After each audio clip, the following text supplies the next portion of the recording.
Hey guys, this is Manas. Welcome to all. So ఈ వీడియోలో ఏం తెలుసుకుంటామంటే మనం యూఎస్ఏ వెళ్ళేటప్పుడు ఏ క్రెడిట్ కార్డ్ తీసుకోవాలి. నెక్స్ట్ ఇంకా చాలామంది ఏం చేస్తున్నారంటే యూఎస్ఏ వెళ్ళే ముందే కొన్ని కంపెనీస్ ఇస్తున్నాయని చెప్పి ఇండియాలో ఉన్నప్పుడు credit cards, next SIM cards అలా తీసుకుంటున్నారనమాట. సో దానివల్ల లాభమా నష్టమా, నెక్స్ట్ ఒకవేళ మనం యూఎస్ఏ వెళ్ళగానే ఫస్ట్ ఏ క్రెడిట్ కార్డ్స్ చూస్ చేసుకోవాలి, అసలు ఈ ఈ ఏ సిమ్ కార్డ్స్ చూస్ చేసుకోవాలి, దానివల్ల మనకి యూజెస్ ఏంటి, రివార్డ్స్ ఏంటి, పాయింట్స్ ఏంటి, సో ఇవన్నీ ఈ వీడియోలో అయితే డిస్కస్ చేస్తారనమాట. అందుకని ఈ వీడియో అయితే ఎండ్ వరకు అయితే మీరు పక్కా చూడాల్సిందే. అండ్ వీడియోకి వెళ్ళే ముందు ఒక చిన్న రిమైండర్, మన ఛానల్కి వ్యూస్ అయితే బాగానే వస్తున్నాయి కానీ సబ్స్క్రైబర్స్ అయితే రావట్లేదు. మీరు కనుక సబ్స్క్రైబ్ చేసినట్లయితే నాకు మరింత మోటివేషన్ ఉంటుంది ఇంకా మరింత మంచి కంటెంట్తో మీ ముందుకు రావడానికి. అండ్ ఇప్పుడు వీడియోలోకి వస్తే ఫస్ట్ మనం చూసినట్లయితే చాలామంది యూట్యూబర్స్ ఆ వీడియో చేస్తున్నారనమాట. మీరు యూఎస్ఏ వెళ్ళే ముందు అయితే పక్కాగా ఇందులో రిజిస్టర్ అవ్వండి, ఇందులో నుంచి మంచిగా మనకి సిమ్ కార్డులు ఇంటికే వస్తాయి, నెక్స్ట్ హ్యాపీగా క్రెడిట్ కార్డులు కూడా ఇంటికే వస్తాయని చెప్పి చాలామంది చేస్తున్నారనమాట. సో ఇప్పుడు నేను దానివల్ల యూజెస్ ఏంటి, అలాగే డిసడ్వాంటేజెస్ అనేది ఫస్ట్ నేను చెప్తాను అనమాట.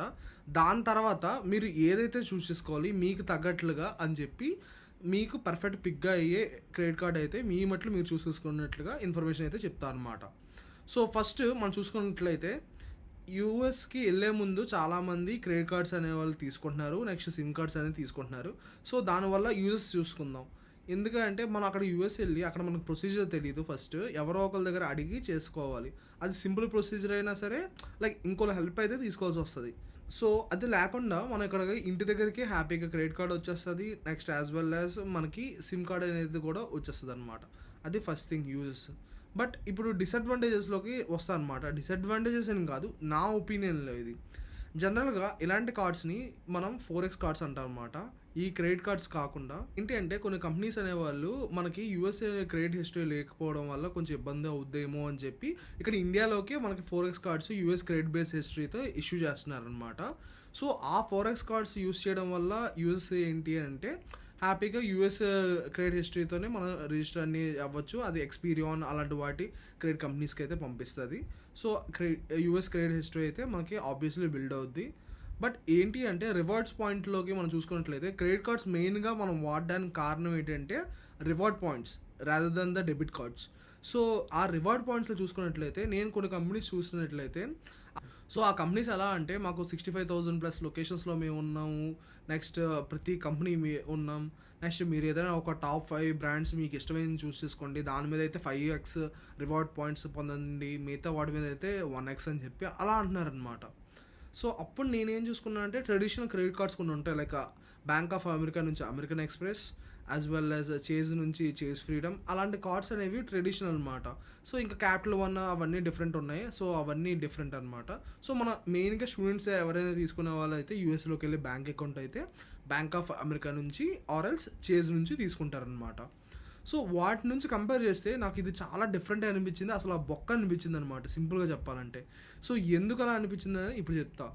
ఎందుకు అంటే వీళ్ళు ఏమంటున్నారంటే ఏదైనా 5 బ్రాండ్స్ అని చెప్తున్నారు, నెక్స్ట్ వీళ్ళు టైప్స్ అయితే ఎక్కడా షో చేయలేదు. నేను వెబ్సైట్ అంతా ఎదిగా అనమాట, అది మన 4X కార్డ్లోని చూశాను, నెక్స్ట్ క్రెడిట్ కార్డ్లోని చూశాను అనమాట ఆ వెబ్సైట్లోని. బట్ ఎక్కడ మాకు టైప్స్ ఉన్నాయి అంటున్నారు కానీ ఆ టైప్స్ ఏంటో లిస్ట్ అయితే మాత్రం ఎక్కడా పెట్టలేదు అనమాట.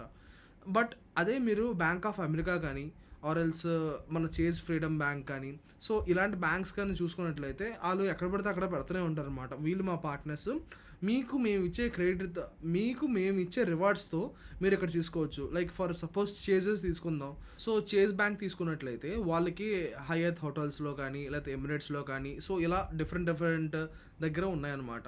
నెక్స్ట్ ఇది ఫ్రీ కార్డులోనే అలాగే ప్రీమియం కార్డులు అంటే లైక్ మనం పర్ యానం ఎంత అని చెప్పి యాన్యువల్ ఫీ పే చేసేది కూడా ఉందన్నమాట. బట్ ఫ్రీది అయితే మంచిగా వాడుకోవచ్చు, ఏ ఇబ్బంది లేదు. సో ఇదన్నమాట. సో ఇలా కంపేర్ చేసినప్పుడు నాకేమనిపించిందంటే ఈ 4X కార్డులు అనేవి మన డబ్బులు ఇందులో లోడ్ చేసి మళ్ళీ అది వాడి సో ఇదంతా డబుల్ ప్రాసెస్ అవుద్ది first thing. Next second thing ఏంటంటే రివార్డ్ పాయింట్స్ అస్సలు నాకైతే నచ్చలేదు. థర్డ్ థింగ్ ఏంటి అంటే వాళ్ళ పార్ట్నర్స్ ఎక్కడ షో చేయలేదన్నమాట. ఫోర్త్ థింగ్ వచ్చేసరికి చాలామంది అనొచ్చు, బ్రో ఇప్పుడు ఏమైపోయింది ఏదో తీసుకొని వాడుకోవచ్చు కదా అంటే, మీరు ఎవరైనా అడగండి యూఎస్ వెళ్ళే వాళ్ళు. సో వాళ్ళు ఏమంటారంటే మేము 4X కార్డ్స్ అయితే ఫస్ట్ వచ్చిన ఒక 1 month వరకు మ్యాక్సిమం యూస్ చేసి ఉంటాము మేము, ఆ తర్వాత నుంచి అయితే ఇక్కడ బ్యాంక్ అకౌంట్ ఓపెన్ చేసుకొని ఇక్కడదే యూస్ చేసుకున్నాం ఎందుకంటే ఇది చాలా కన్వీనియంట్గా ఉంటుంది అని చెప్పి అంటారనమాట. సో ఈ 1 మంత్‌కి ఆ కార్డ్ ఇష్యూ చేసుకొని అది ఎక్కడో పడిపోయి లేకపోతే అది ఎవడో దొంగిలించి అది వాడేసుకోవడం. సో ఇలా డిఫరెంట్ ఉంటాయి కదా! సో ఇవన్నీ ఎందుకు? సో ఇలాంటి కంపెనీస్ అనేవి హెవీగా ఓన్లీ ఆన్‌లైన్‌లోనే ఉంటాయన్నమాట. బయట ఆఫ్‌లైన్‌లో స్టోర్స్ ఉండవు. సో రేపొద్దున్న ఆన్‌లైన్‌లో సంథింగ్ మన దగ్గర ఎవడైనా ఈ కంపెనీ యొక్క డేటాని తీసుకున్నట్లయితే అప్పుడు మన పరిస్థితి ఏంటి? క్రెడిట్ కార్డ్‌లో అయితే మనం లిమిట్ పెట్టుకున్నట్లయితే ఓటీపీ కూడా అవసరం లేదు. డబ్బులు వెంటనే కట్ అయిపోతాయన్నమాట. సో అప్పుడు మన పరిస్థితి ఏంటి అనేది చాలా డిఫరెంట్ అనమాట. సో అందుకే నేనైతే ఇది చూస్ చేసుకోవట్లేదు. Rather than go with traditional banks which has more reward points as well as secure system. So నేనైతే అలా ఫిక్స్ అయ్యా. సో ఇప్పుడు చూసుకున్నట్లయితే నేను నా పర్సనల్‌గా ఏం చూస్ చేసుకుంటాను. ఒకవేళ నాకు క్రెడిట్ కార్డులు కానీ ఇచ్చినట్లయితే అని చెప్పి మీకు చెప్తానమాట. సో నేను యాస్ ఎ ఇంటర్నేషనల్ స్టూడెంట్‌గా నేను చూస్ చేసుకుంటున్నాను అంటే చాలా రీసెర్చ్ చేశాను. సో అందుకే చూస్ చేసుకుంటున్నా. మీరు కూడా యాస్ ఎ ఇంటర్నేషనల్ స్టూడెంట్ అయ్యి ఉంటే మాత్రం ఇదైతే పక్కా మీరు వాడాల్సిందే అనమాట. సో ఇప్పుడు మెయిన్‌గా మనం యూఎస్ఏలో చూసుకున్నట్లయితే మనకి అంటే మన బడ్జెట్‌లో అయితే 2 బ్యాంక్స్ ఉంటాయన్నమాట. ఒకటి బ్యాంక్ ఆఫ్ అమెరికా ఉంటది. నెక్స్ట్ ఇంకా చేజ్ బ్యాంక్ ఉంటదన్నమాట. సో బ్యాంక్ ఆఫ్ అమెరికాలో మనకి ప్లాటినం కార్డ్ ఉంటది, గోల్డ్ కార్డ్ ఉంటది. అదే చేజ్‌లో అయితే ఫ్రీది ఉంటది. నెక్స్ట్ చేజ్ సాఫైర్ ప్రిఫర్డ్ ఇంకో కార్డ్ ఉంటదన్నమాట.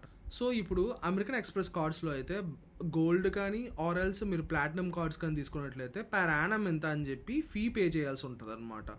సో బట్ ఎల్స్ ఇక్కడ చేజ్‌లో తీసుకుంటే ఒకటి ఫ్రీ కార్డ్ ఉంటది. ఒకటి సాఫైర్ ప్రిఫర్డ్ అని ఉంటది. అది $90 యాన్యువల్ ఫీ ఉంటది. నెక్స్ట్ ఇంకో ఆఫర్ కూడా పెట్టిందనమాట, వెల్కమ్ ఆఫర్. సో ఎలా అంటే మీరు కనుక చేజ్ సాఫైర్ ప్రిఫర్డ్ కార్డ్ తీసుకొని మీరు వితిన్ 3 మంత్స్‌లో $10,000 కనుక కంప్లీట్ చేసుకున్నట్లయితే మీకు 80,000 క్రెడిట్ పాయింట్స్ ఇస్తదనమాట. అది మనం డిఫరెంట్‌గా యూజ్ చేసుకోవచ్చు. ఫర్ సపోజ్ మీరు ఇండియాకి వద్దాం అనుకున్నట్లయితే ఆ క్రెడిట్ పాయింట్స్ యూజ్ చేసుకొని మీరు ఫ్లైట్ టికెట్ బుక్ చేసుకోవచ్చు. లేదంటే ఏదైనా మంచిగా రిసార్ట్‌లో ఏదో ఉందాం అనుకుంటే ఆ క్రెడిట్ పాయింట్స్ యూజ్ చేసుకొని ఆ రిసార్ట్‌లో బుక్ చేసుకోవచ్చు వీళ్ళ పార్ట్నర్ దాంట్లో. సో వీళ్ళ పార్ట్నర్ దాంట్లో చూసుకున్నట్లయితే అన్నీ 5 స్టార్ హోటల్సే ఉన్నాయి, మంచి ఎయిర్‌లైన్స్ ఉన్నాయి, అన్నీ చాలా బాగున్నాయన్నమాట. సో మీరు ఎలా అంటే ఈ పార్ట్నర్ దాంట్లో ఇన్ని పాయింట్స్ ఉంటాయి. మీరు ఫ్రీగా అంటే ఏ ఛార్జెస్ లేకుండా మీ పాయింట్స్ అనేవి హయత్ హోటల్స్‌కి ఫర్ సపోజ్ ఇప్పుడు ఎగ్జాంపుల్ తీసుకుందాం. మీరు హోటల్ బుక్ చేసుకుందాం అనుకుంటున్నారు. అప్పుడు మీరు ఈ క్రెడిట్ కార్డ్ వాడి హ్యాపీగా మీకు 80,000 పాయింట్స్ వస్తాయి. ఎందుకంటే నెక్స్ట్ మీరు ఎక్కడ రూమ్ రెంట్‌లో ఏమైనా కడుతున్నా లేకపోతే ఎక్కడ వాల్మార్ట్‌లో ఏదైనా సామాన్లు ఇవన్నీ కొంటున్నా సరే ఈ క్రెడిట్ కార్డ్ యూజ్ చేసుకొని మీరు చేసుకున్నారనుకో ఈజీగా 3 మంత్స్‌లో 80,000 పాయింట్స్ మీరు ఈజీగా తీసుకుంటారనమాట $10,000 ఖర్చు పెట్టి. సో ఆ పాయింట్స్‌తో మీరు ఏం చేస్తారు, ఇప్పుడు ఫర్ సపోజ్ హయత్ హోటల్స్‌లో అయితే మీరు 15,000 పాయింట్స్ అయితే మీకు సరిపోద్ది. డైరెక్ట్‌గా మీరు ఈ bank account credit card so ఈ bank account credit point use చేసుకున్నట్లయితే. బట్ ఈ క్రెడిట్ పాయింట్స్ కానీ మీరు హయత్ హోటల్స్‌కి ట్రాన్స్ఫర్ చేసినట్లయితే మీకు 7,500 పాయింట్సే సరిపోతాయి. సో మీరు ఈ 7,500 పాయింట్ డైరెక్ట్ ట్రాన్స్ఫర్ చేసుకొని హయత్ హోటల్ లోపలికి వెళ్ళి బుక్ చేసుకోవడమే. ఇలా మనకి యాజ్ ఎ రివార్డ్గా మన క్రెడిట్ పాయింట్స్ యూజ్ చేసుకున్నందుకు రావడమే కాకుండా నెక్స్ట్ ఆ పార్ట్నర్ దాంట్లో 50% ఆఫ్స్ కూడా మనకు వస్తాయి అన్నమాట. సో ఇలా చాలా వేరియస్గా ఉంటుంది.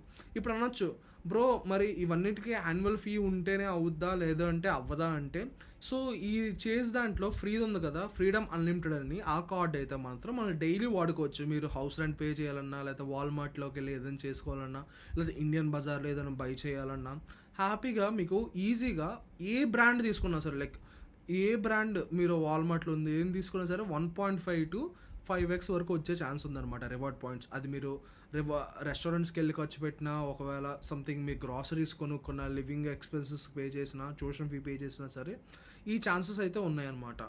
మనకి ఆ క్రెడిట్ పాయింట్స్ అనేవి ఎలా అక్యూములేట్ చేయొచ్చు అంటే మీరు గ్రాసరీస్ కొనుక్కోవాలన్నా సరే లేకపోతే బయట పార్టీస్ కానీ ఇవన్నీ వెళ్ళినా సరే రెస్టారెంట్స్కి వెళ్ళినా సరే ఇలా వేరియస్ వేస్లో మనం క్రెడిట్ పాయింట్స్ అనేది అక్యూములేట్ చేయొచ్చు. సో ఇంకో విషయం ఏంటి అంటే మనం ఎలాగో మనం ఫ్రీ కార్డ్లో సంపాదిస్తాం కదా ఈ పాయింట్స్ అన్నీ. సో ఈ సంపాదించిన పాయింట్స్ అనేవితో పాటు మన కార్డ్ని ఈ సంపాదించిన పాయింట్స్ అన్నిటితో పాటు మన కార్డ్ని అప్గ్రేడ్ చేసుకున్నట్లయితే అంటే ఇప్పుడు మీరు అనొచ్చు బ్రో మనకు స్టార్టింగ్ $90 పెట్టడం ఇష్టం లేదు అంటే మీరు ఫ్రీ కార్డ్ తీసుకోండి. ఫ్రీ కార్డ్ తీసుకొని మంచిగా స్పెండ్ చేసి పాయింట్స్ వస్తాయి. ఆ పాయింట్స్ అనేది అప్పుడు వచ్చిన తర్వాత కొన్ని సెట్ ఆఫ్ పాయింట్స్ లిమిట్ ఉంటుంది. అది ఇప్పుడు మీరు క్రెడిట్ కార్డ్ తీసుకున్న తర్వాత కొంచెం టైం అయిన తర్వాత మా క్రెడిట్ లిమిట్ అనేది ఇంక్రీజ్ చేయండి అని చెప్పొచ్చు అనమాట. సో క్రెడిట్ లిమిట్ ఇంక్రీజ్ చేయడం వల్ల యూజెస్ ఏంటంటే ఇప్పుడు జనరల్గా మనం క్రెడిట్ కార్డ్ తీసుకున్నట్లయితే ఇప్పుడు మీ క్రెడిట్ కార్డ్లో ₹100 లిమిటెడ్ అయితే మీరు ₹100 వాడకూడదు. ఎందుకంటే అలా వాడినట్లయితే మీ క్రెడిట్ స్కోర్ మీద ఇబ్బంది అవుద్దనమాట. అప్పుడు మీరు ఎలా చేయాలి అంటే ఒక 30-40% వరకే వాడాలి. సో ఇప్పుడు 100కి అయితే ₹40 వాడాలి. అదే 1000కి అయితే 400 వరకు వాడుకోవచ్చు. సో అందుకని మీరు క్రెడిట్ లిమిట్ అనేది ఎప్పుడు పడితే అప్పుడు ఇంక్రీజ్ చేసుకోవచ్చు. So once credit limit increase చేసినప్పుడు కూడా మనకి వీళ్ళు ఏం చేస్తారు అంటే ఆఫర్లు కూడా ఇస్తూ ఉంటారు కొత్తగా వచ్చిన వాళ్ళకి. సో ఇలా మనకి సింపుల్గా చెప్పాలంటే నా ఒపీనియన్ ఏంటి అంటే ఇది బెస్ట్ కార్డ్ అనమాట. ఫ్రీలో వస్తుంది. ఆ $90 కూడా మేము పెట్టాం బ్రో అంటే. అదే మీరు $90 పెట్టినట్లయితే మంచిగా వస్తుంది. ఆ కార్డ్తో మీరు ఎక్కడికి పడితే అక్కడ ట్రావెల్ చేసుకోవచ్చు. ఆబ్వియస్లీ మనం యూఎస్ వెళ్ళామంటే ఎప్పుడో దగ్గర హాలిడేస్ వస్తాయి, అప్పుడు మనం మ్యాక్స్ ఫ్లైట్సే వాడతాం. ఎందుకంటే అక్కడ ఫ్లైట్సే కొంచెం చీప్ ఉంటుంది. ఇప్పుడు న్యూయార్క్కి రౌండ్ ట్రిప్ అనేది ఈజీగా $100లో వస్తుంది. సో అదే ఈ క్రెడిట్ పాయింట్స్ ఉన్నట్లయితే హ్యాపీగా ఇందులో ఉంటుంది. నెక్స్ట్ లౌంజ్ యాక్సెస్ ఇలా డిఫరెంట్ బెనిఫిట్స్ అన్నీ ఉంటాయి. సో అందుకని నేనైతే మాత్రం చేజ్ బ్యాంక్లో ఫ్రీడమ్ అన్లిమిటెడ్ ఆ కార్డ్ అయితే మాత్రం పక్కా తీసుకుంటా. అది ఎవ్రీడే నేను వాడుతా. ఒకవేళ ఉన్న పరిస్థితి బట్టి ఒకవేళ నా బ్యాంక్ లోన్ అమౌంట్ కూడా అందులో లోడ్ చేసుకొని అది కూడా మీరు కన్సిడర్ చేస్తారని చెప్పి బ్యాంక్ వాళ్ళకి అడుగుతా. అది కన్సిడర్ చేసినట్లయితే చేజ్ సాఫైర్ ప్రిఫర్డ్ తీసుకుంటా, లైక్ $90 పెట్టి. సో ఇప్పుడు ఈ పాయింట్స్ అన్ని అక్యుములేట్ అయిన తర్వాత నేను వాడుకుంటాను అనమాట నా డిఫరెంట్ యూజెస్ కోసం. ఇది కాకుండా మీరు ఓకే ఇంకా నేను ట్రావెల్ బీభత్సంగా చేసేస్తా బ్రో, అసలు నేను ఫుల్ యూఎస్ వెళ్ళేది లైక్ ఫుల్ ఎడ్యుకేషన్ చేయడం, పార్ట్ టైం చేయడం, ఇంకా వస్తే చాలా టైం దొరికితే ట్రావెల్ చేస్తా అన్నప్పుడు అమెరికన్ ఎక్స్ప్రెస్ తీసుకోండి కార్డ్స్. ఎందుకంటే అమెరికన్ ఎక్స్ప్రెస్లో గోల్డ్ కార్డ్ తీసుకున్నట్లయితే మీకు ఈజీగా $599 ఎంతో ఉంటుంది. బట్ ఫస్ట్ యాన్యువల్ ఫీ ఆ $599లో $300 అనేది మీకు ఈజీగా ట్రావెల్ క్రెడిట్ అని ఇస్తాడు. ఆ $300లో మీరు ఊబర్ కానీ లేకపోతే ఎక్కడికైనా ఫ్లై అవ్వాలన్నా ఇలా డిఫరెంట్ వాటికి వాడుకోవచ్చు ట్రావెల్కి. ఈ $300 కాకుండా మిగతా డబ్బులకి సంబంధించి సో ఇవనే కాదు, మీకు రివార్డ్ పాయింట్స్ కూడా 4x to 5x ఉంటాయి అన్నమాట. సో ఆ రివార్డ్ పాయింట్స్ యూస్ చేసుకుని సేమ్ ఇందాక చేస్కి ఎలా చెప్పానో అలాగే మీరు హోటల్స్లో కానీ ఆర్ ఎల్స్ ఫ్లైట్స్లో కానీ హ్యాపీగా రిడీమ్ చేసుకోవచ్చు. అందుకని నేనేం చెప్తానంటే 4x కార్డ్స్ తీసుకోండి, ఇబ్బంది ఏం లేదు. బట్ ఏంటి అంటే అది చూస్ చేసి తీసుకోండి అనమాట. ఇప్పుడు కొన్ని టైప్స్ ఉంటాయి 4x bank, like HDFC multi colour card. So అలా డిఫరెంట్గా బ్యాంక్స్ దగ్గర తీసుకొని కానీ ఏదో బయట ఆన్లైన్లో ఆడు ఓకే బాగానే ఇస్తున్నాడని చెప్పి తీసుకోకండి. ఎందుకంటే ఫస్ట్ థింగ్ ఆడ ఆర్బీఐ రెగ్యులేషన్ ఫాలో అవుతున్నాడో లేదో మనకు తెలియదు. రేపు పొద్దున్న ఎవడైనా డేటా మన దగ్గర దుబ్బేస్తే అప్పుడు పరిస్థితి ఏంటి అది తెలియదు. నెక్స్ట్ థర్డ్ థింగ్, ఆడు అంత కాన్ఫిడెంట్గా ఉన్నప్పుడు వాడు పార్ట్నర్స్ ఏంటో ఎందుకు వెబ్సైట్లో షో చేయదు, అది నా ఉద్దేశం అనమాట. బట్ ఇది ఏంటి అంటే చాలామంది ప్రమోట్ చేస్తున్నారు. ఎలా అంటే వాళ్ళకి ఒక $10 వస్తుంది, మీకు రిఫర్ అయిన తర్వాత మీకు $10 వస్తుంది అని చెప్పి. సో నేనేం చెప్తానంటే ఆ $10కి కకృతపడి మన డేటాని అయితే రిస్క్లో పెట్టకండి. So thank you guys, thank you all. So ఈ వీడియో అయితే మీకు పక్కా యూస్ఫుల్ అయ్యే ఉంటుందని చెప్పి నా ఒపీనియన్ అనమాట.